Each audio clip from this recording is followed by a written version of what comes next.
மௌனம் எனும் பேராயுதம். The power of silence. தொடக்க காட்சி. வணக்கம் மக்களே. நம்மில் பல பேர் நினைக்கிறோம், சத்தமாக பேசினால்தான் நம் பலம் மற்றவர்களுக்குத் தெரியும் என்று. ஆனால் உண்மை அதுவல்ல. போர்க்களத்தில் சத்தம் போடும் துப்பாக்கியை விட சத்தமே இல்லாமல் விழும் அணுகுண்டுதான் அதிக பாதிப்பை ஏற்படுத்தும். அதுபோலத்தான் உங்கள் மௌனமும். இன்று ஒரு சிறிய கதையின் மூலம் மௌனத்தின் ரகசியத்தை உணர்ந்து கொள்வோம். முக்கிய கதை. ஒரு அடர்ந்த காட்டில் ஒரு வயதான வேட்டைக்காரன் இருந்தான். அவனிடம் ஒரு விசித்திரமான வில் இருந்தது. அந்த வில்லிலிருந்து அம்பு வெளியேறும்போது எந்த சத்தமும் வராது, ஆனால் இலக்கை சரியாக தாக்கும்.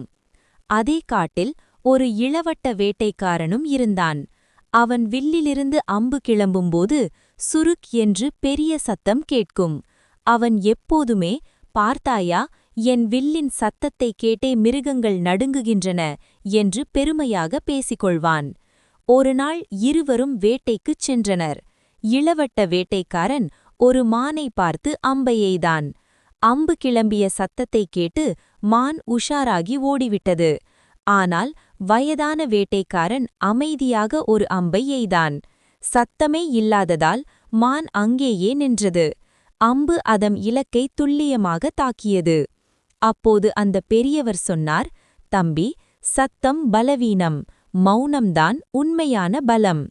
உன் வில்லின் சத்தம் உன்னை ஒரு வேட்டைக்காரன் என்று காட்டலாம், ஆனால் என் மௌனம்தான் என்னை ஒரு வெற்றியாளனாக மாற்றுகிறது. வாழ்க்கைக்கான பாடம். இந்த கதை நம் வாழ்க்கைக்கும் அப்படியே பொருந்தும்.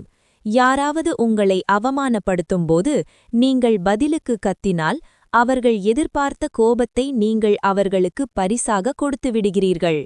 அங்கே அவர்கள் வெற்றி பெறுகிறார்கள். ஆனால் நீங்கள் ஒரு புன்னகையோடு அமைதியாக இருக்கும்போது, இவன் ஏன் பதில் பேசவில்லை, இவனுக்குள் என்ன மர்மம் இருக்கிறது என்று அவர்கள் பயப்படத் தொடங்குவார்கள். உங்கள் மௌனம் எதிராளியை மனதளவில் பலவீனப்படுத்தும் ஒரு பெரிய யுத்தம். முடிவுரை.